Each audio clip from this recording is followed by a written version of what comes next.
"They are waiting outside," she said. Jung Ha-jun stood at the floor-to-ceiling window of his Gangnam penthouse, his back to her, his hands loose at his sides. The posture of a man who had learned long ago that stillness was more powerful than movement. "I know," he said.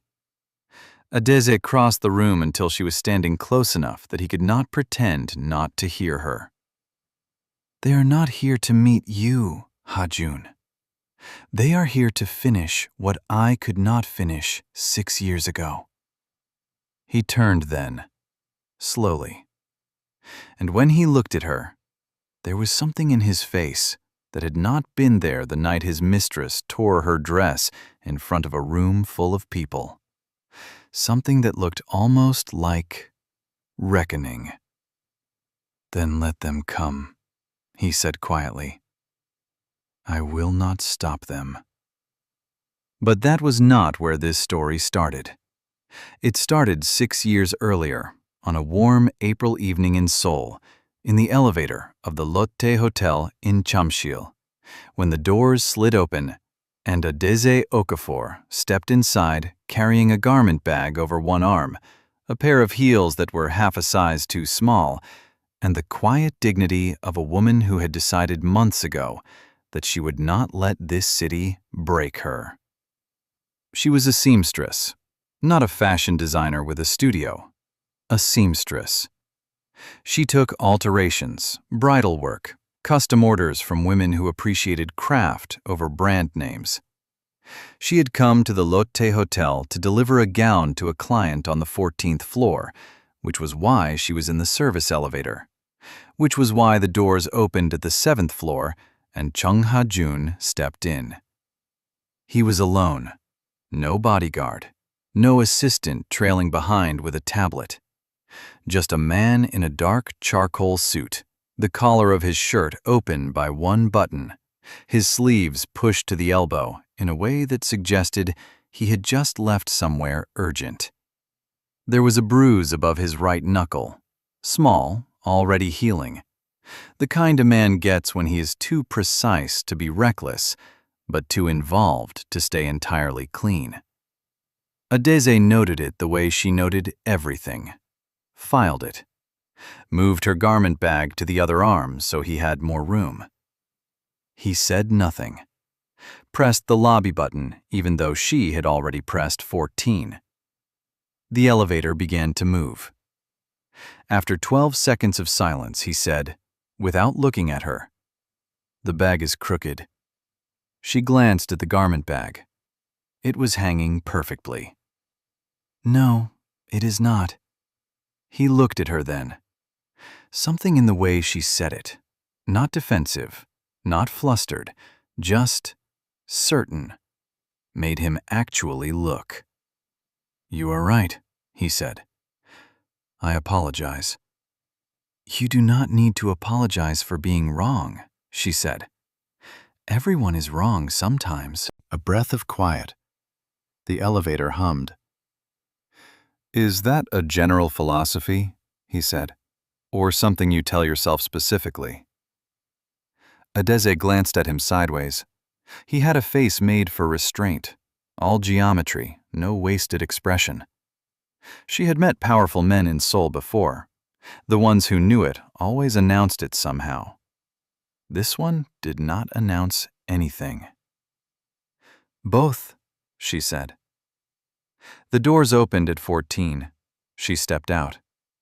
Then, because something in the back of her throat said she should not, she turned back. He was still watching the doors close. She did not know his name. She did not ask. But she thought about the bruise on his knuckle for 3 days afterward, which was unusual because Adeze Okafor did not usually think about men she had met for 40 seconds in an elevator. She had been in Seoul for 2 years by then. She had come from Lagos at 26 with a sewing machine, $3,000, a cousin's address in Mapo-gu, and the stubborn belief that she could build something here. Her mother had sewn curtains for rich families their whole childhood. Adeze had decided early that she would sew for herself first, and for whoever deserved her work second. She was building, slowly, stubbornly. And she had exactly no room in that building for complications. She told herself this firmly on day 4 and almost believed it. Then she saw him again. It was at a charity gala in Cheongdam-dong, one of those events where old money and new power dressed up and called it philanthropy. Adeze was there because her client, the wife of a government minister, had hired her to make last-minute adjustments to her gown in a side room off the main hall. She finished the hem, packed her kit, and was cutting through the edge of the main ballroom when she stopped. He was at the center of the room, not performing, just standing. But the room arranged itself around him the way water arranges around something fixed. 3 men stood nearby with the alert stillness of people paid to be invisible. A woman in a green dress was at his side, her hand on his arm, her smile tilted at a precise angle that was not warmth.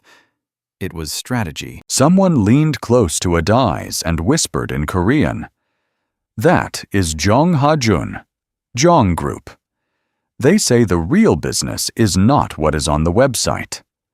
Adais watched him receive a glass of champagne from a passing server without looking at the server, except a handshake from a man who seemed desperate to give it.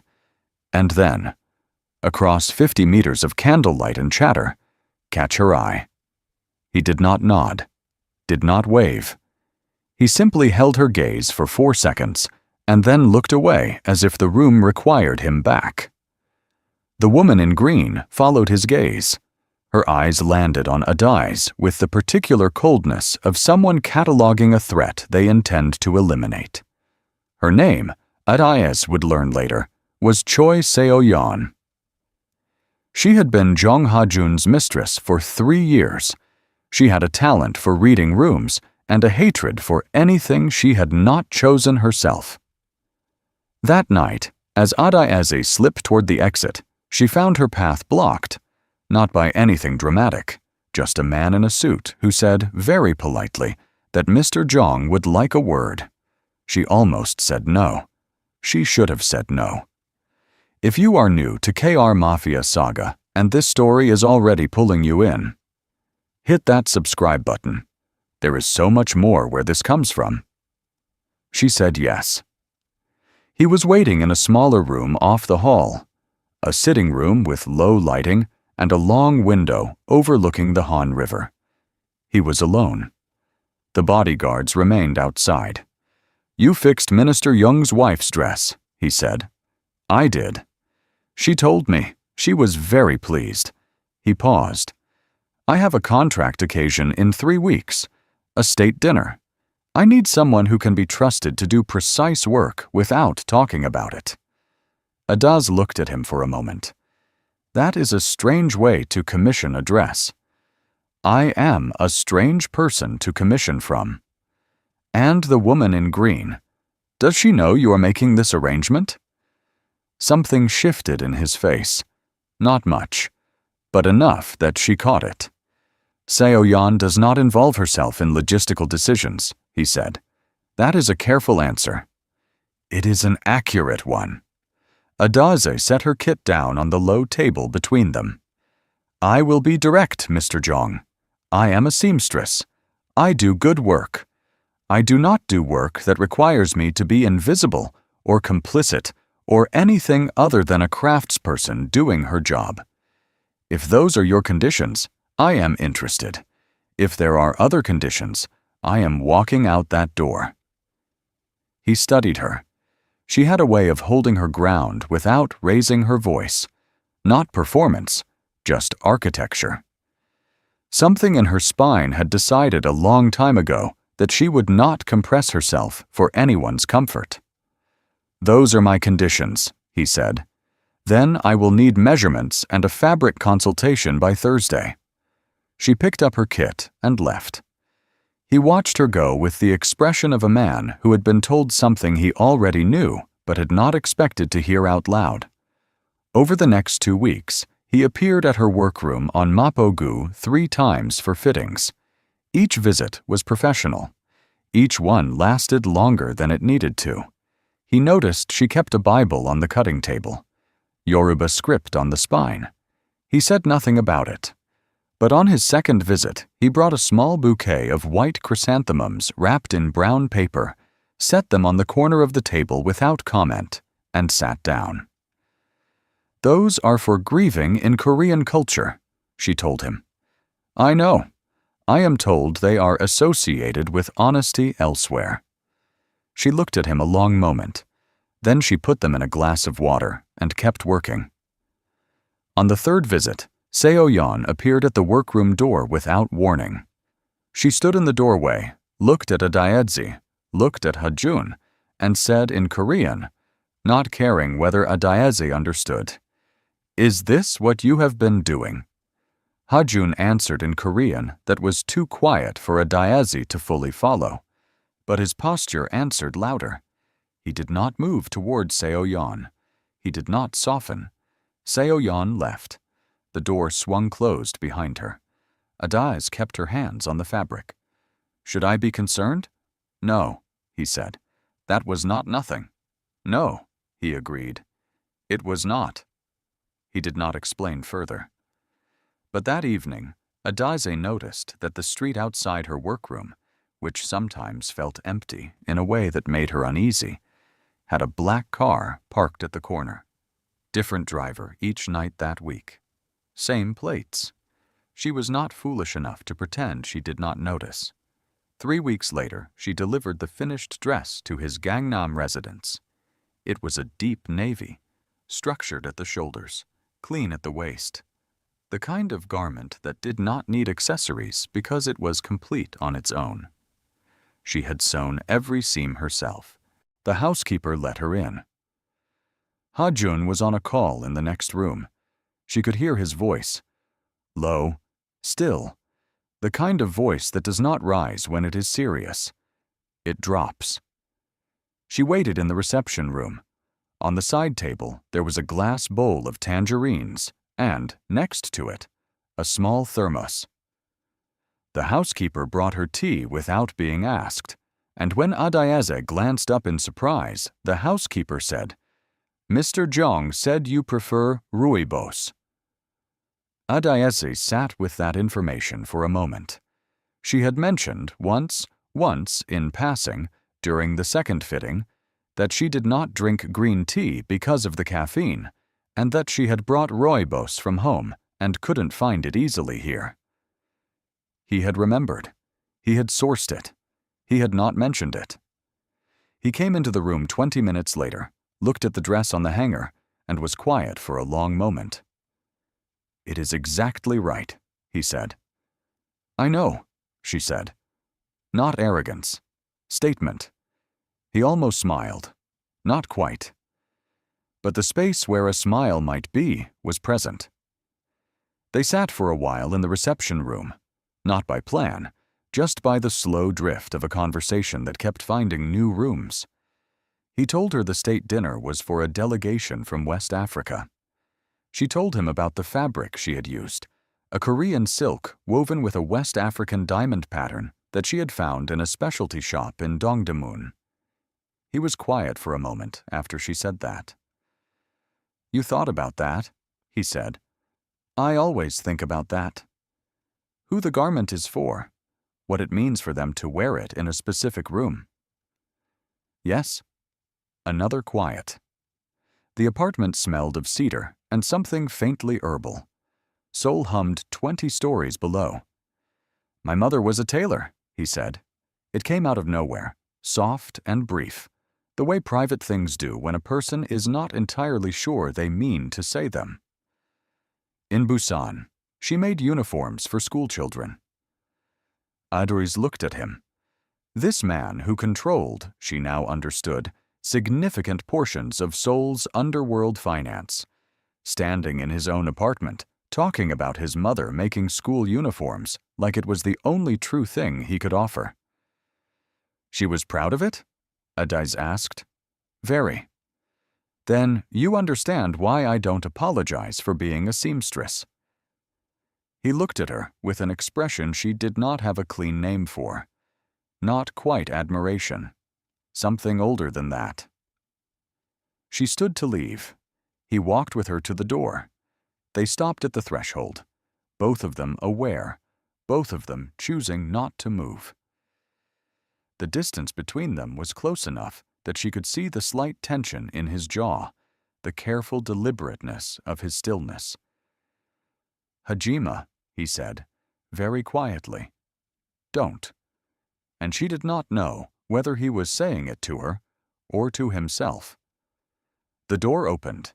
His right-hand man, Park Sung-woo, stood there with the expression of someone who has learned to interrupt at exactly the worst and most necessary moment. "There is a situation," Sung-woo said. Hajun's face closed like a book. "I will be right there." He looked back at Adias once. "I will have Sung-woo arrange payment by morning." She nodded, stepped past him. She was 2 blocks away when her phone rang. It was her cousin Nkechi, calling from a number Adiasa did not recognize. "Ada." Her cousin's voice was tight. "Someone came here tonight. A woman. She said to tell you, and I'm saying exactly what she said, that you are wearing out your welcome, and that the next conversation will not be as polite." Adaz stopped walking. The street was quiet. A convenience store light buzzed behind her. "Describe her," she said. "Korean. Beautiful. Green dress. No, she changed. Black coat." Seo-yeon. Adaezi's hand tightened on the phone. She was 6 months pregnant. She had not told anyone yet, not Nkechi, not her clients. She had been waiting for the right moment, which was also a way of saying she had been afraid. She and Hajun had married 4 months ago. Quietly. A civil ceremony with 2 witnesses, because he had insisted on legal before anything else, and she had agreed because she believed him when he said Seo-yeon was the past. She had believed him.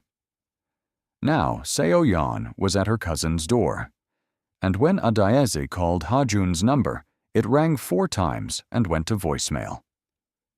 She found out the truth from Sung-woo, not because he wanted to tell her, because he could not keep looking her in the face without it. He came to her workroom the next morning while she was pressing fabric, and he stood in the door for a full minute before she said, without looking up, "Say it."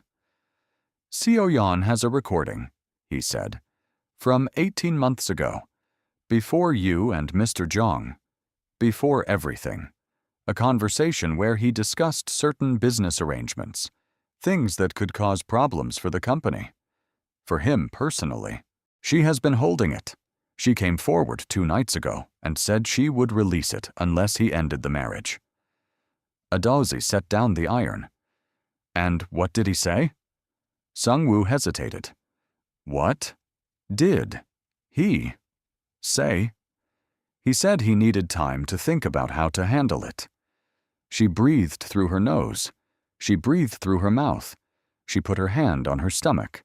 A new habit, one she had not explained to anyone yet, and she stood very still.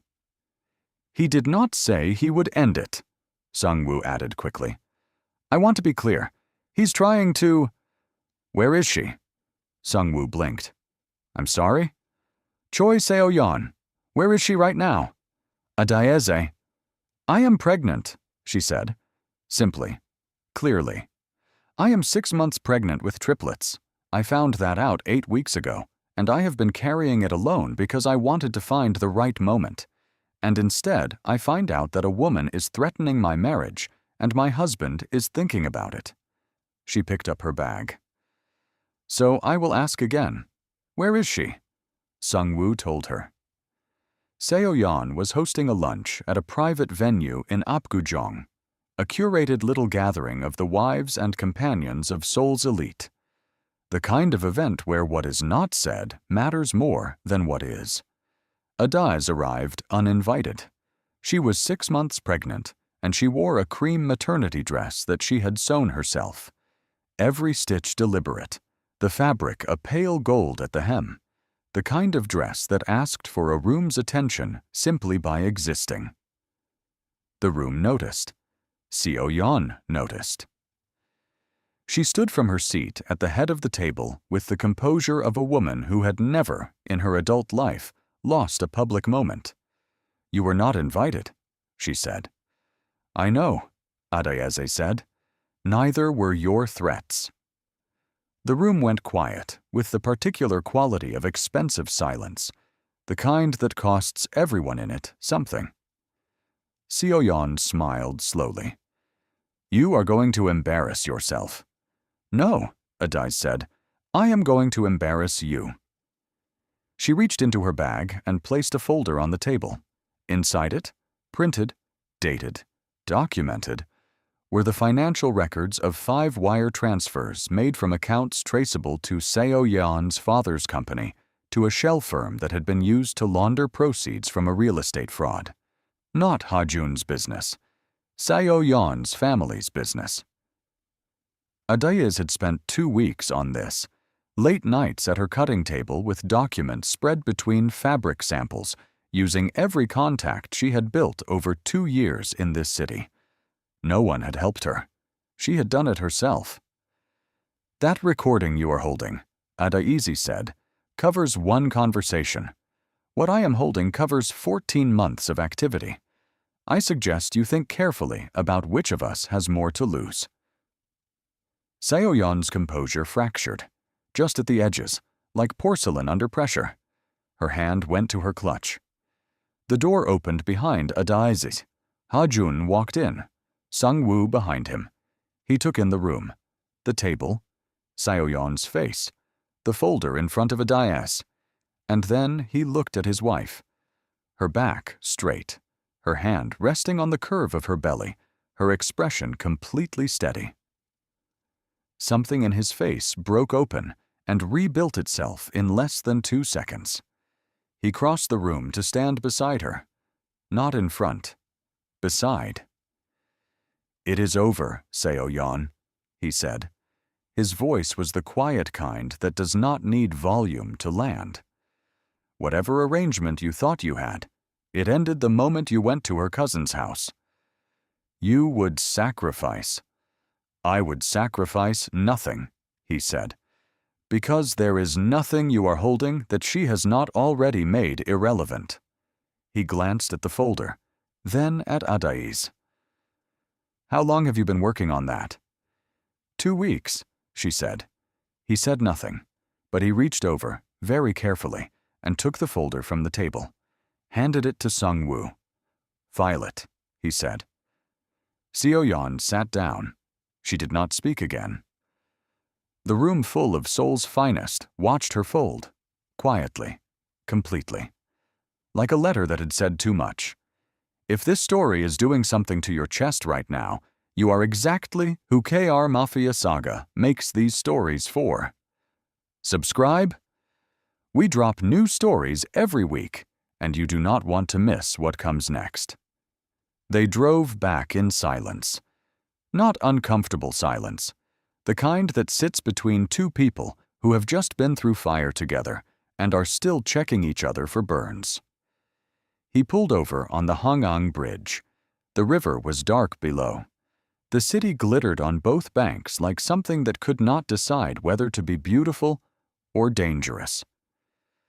"You should have told me," he said. "About the pregnancy or the research?" "Either.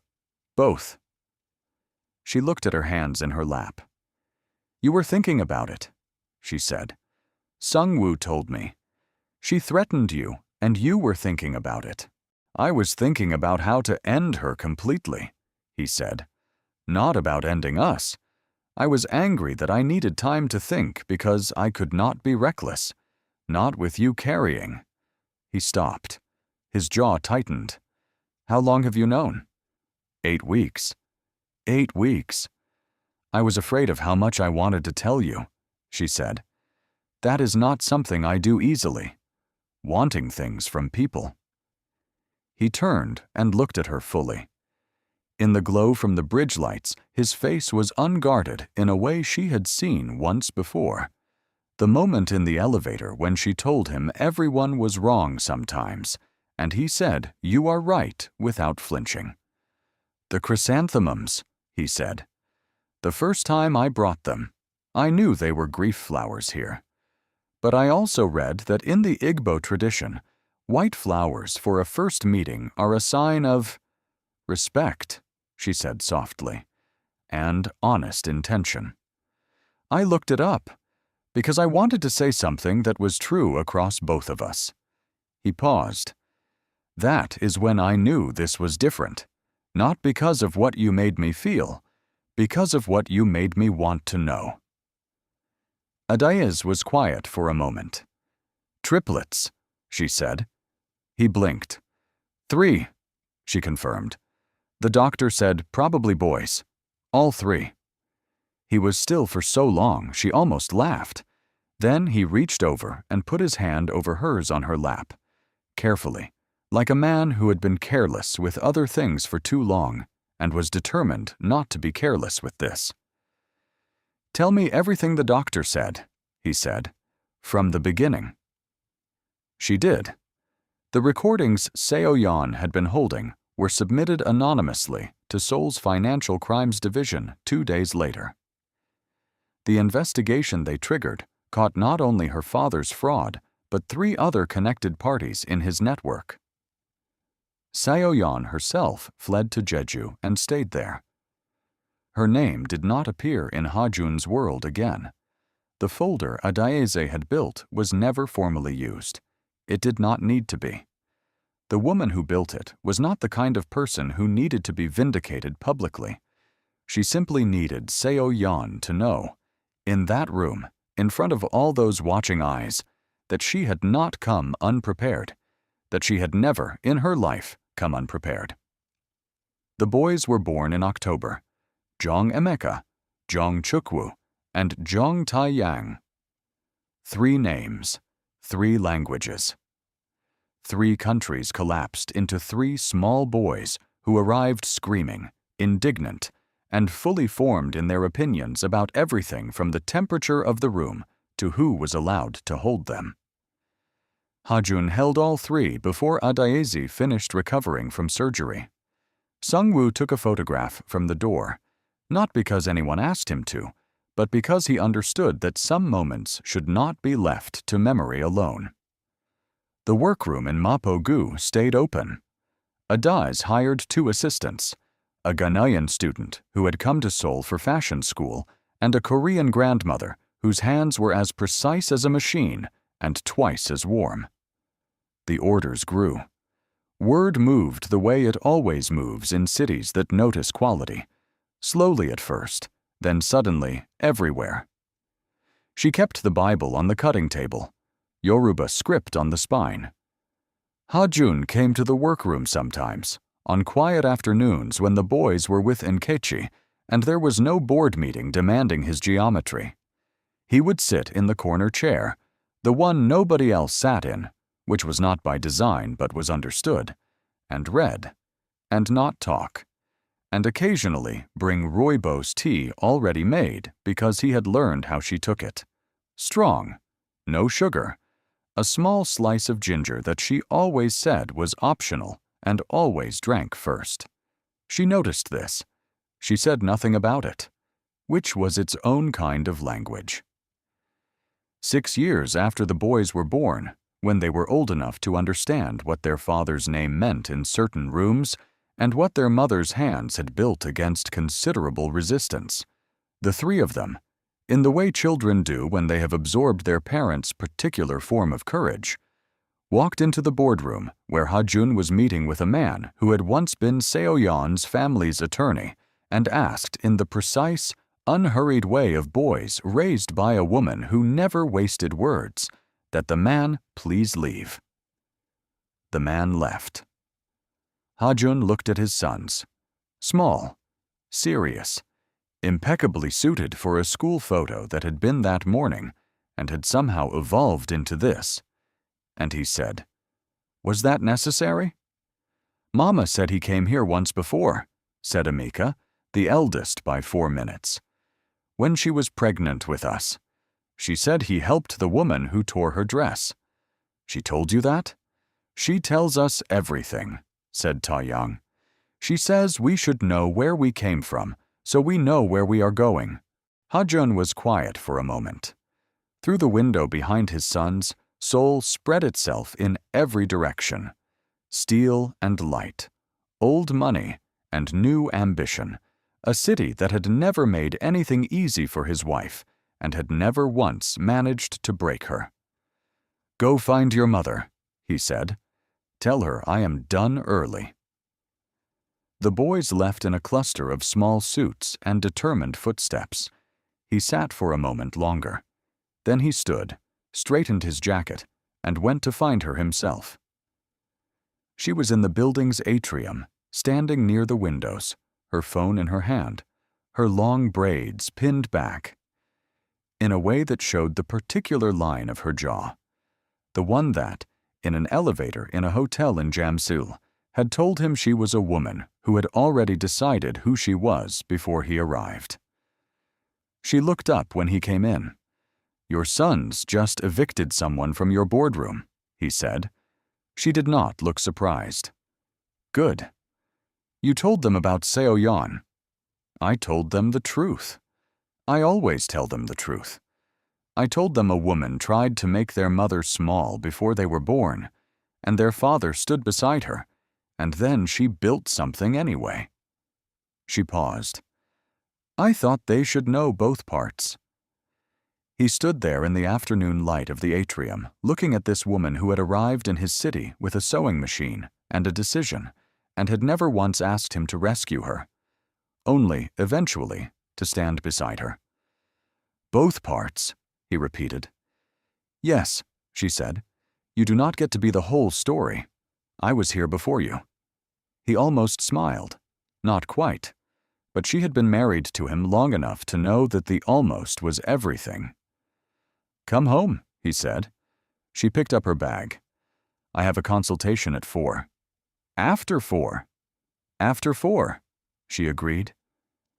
She walked past him toward the elevator. He followed. The boys were waiting at the lobby, 3 miniature versions of his face with her stubbornness behind their eyes.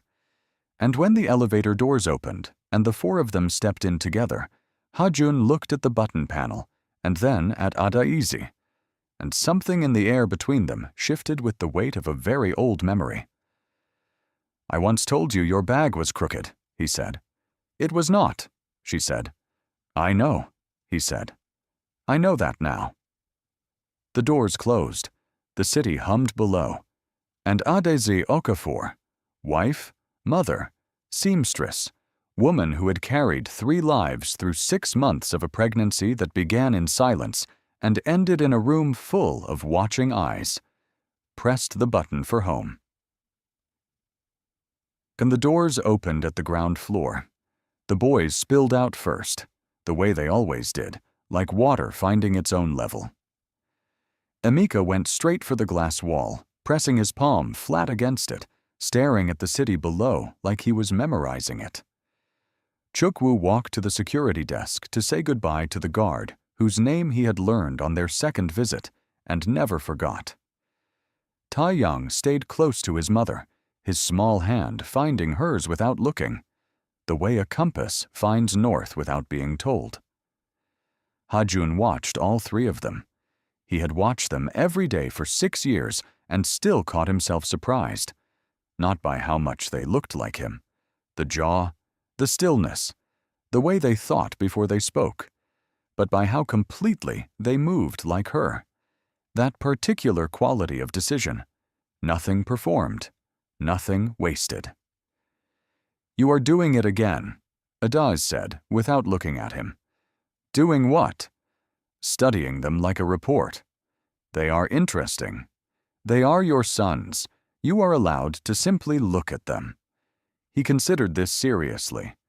"I am not certain I know how." She glanced at him, that sideways look she had given him once in an elevator, measuring and not unkind. "Then learn," she said. They walked out into the late afternoon. Seoul at 5 o'clock moved with the urgency of a city that had somewhere important to be. The boys fell into formation on the pavement. Emika and Chukwu murmuring an argument in the low register that meant it was about something real. Taeyang still attached to his mother's hand, watching traffic with his father's expression. Sungwoo was at the car. He held the door, and when he saw the 5 of them coming, Hajun's hand at the small of Adaeze's back, barely there, the boys orbiting like small planets.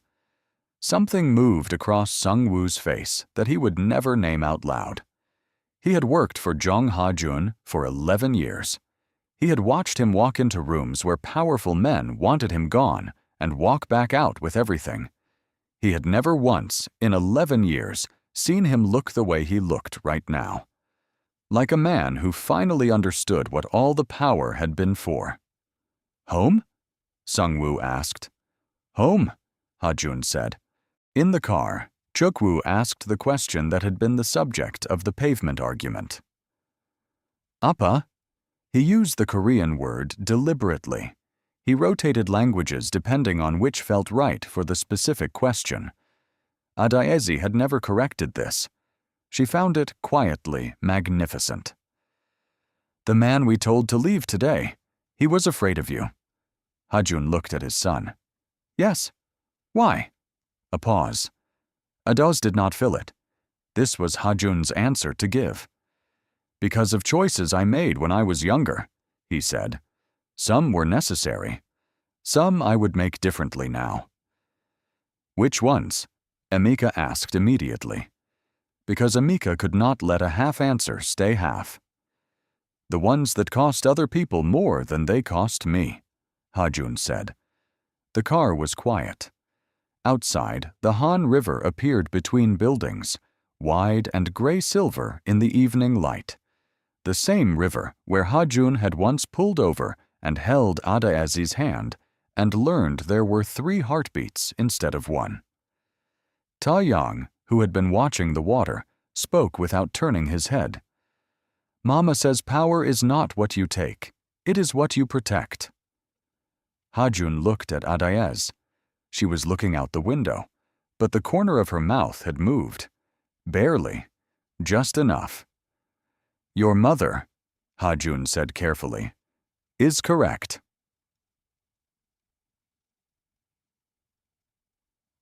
They ate dinner at home that evening, not at a restaurant or an event, just the 5 of them at the long table with the city glowing through the windows.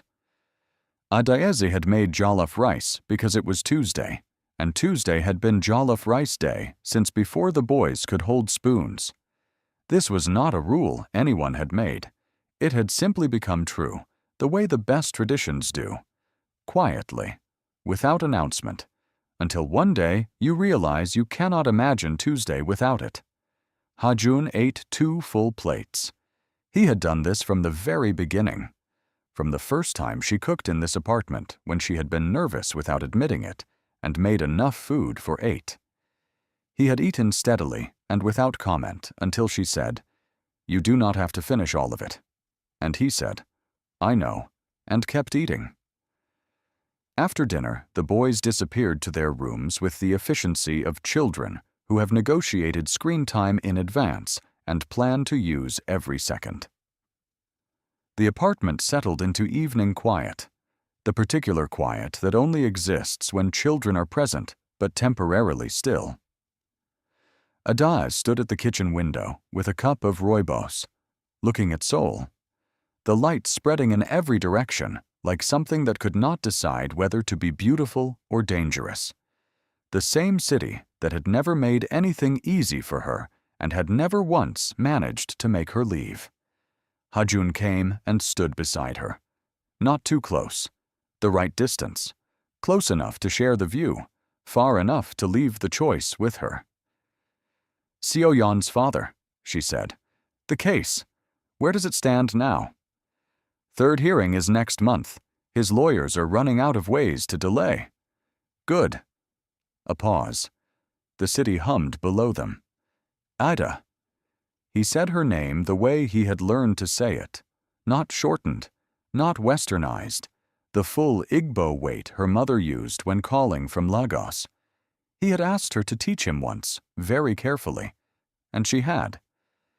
You never told me exactly how you found those documents, the ones at Apgujeong. She was quiet a moment. I had a contact, a woman who had done accounting for one of his subsidiary companies. She had wanted to speak to someone for a long time. I gave her a reason and connected her with a lawyer who could protect her.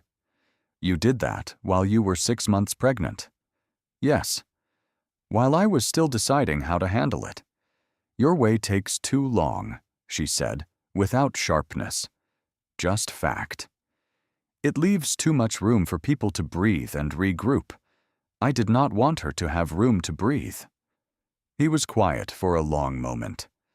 I should have known sooner. About the pregnancy. About all of it. You carried too much of this alone. I did, she agreed. She did not soften it for him. He did not ask her to. I cannot go back and stand beside you in those weeks, he said. That is the thing I cannot fix. No, you cannot. But I am... He paused, started again, more carefully. I am trying to become the kind of man you bring things to, not the kind you carry things away from. Adaizi looked at him for a long moment. The rooibos had gone warm in her hands. The city outside was doing what it always did, glittering, indifferent, enormous, alive. You are getting better at it, she said. It was not a declaration. It was not soft or decorated. It was the precise truth, offered plainly, the way she offered everything. Without wrapping, without performance. Just the thing itself.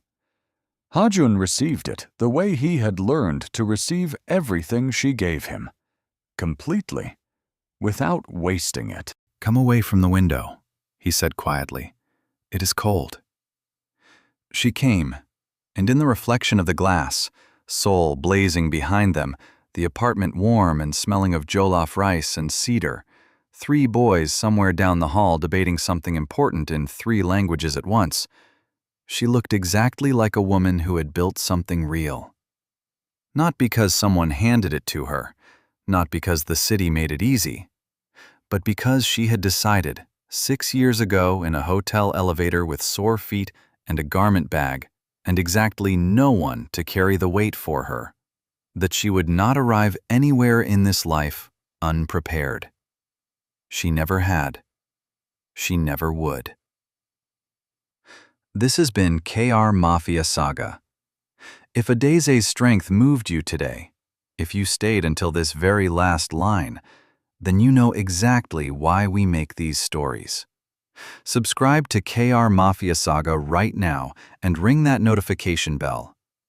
Every week we bring you a new world, a new woman, a new story built for those who refuse to be broken. Drop a comment and tell us, what was the moment that hit you hardest? We read every single one. See you in the next story.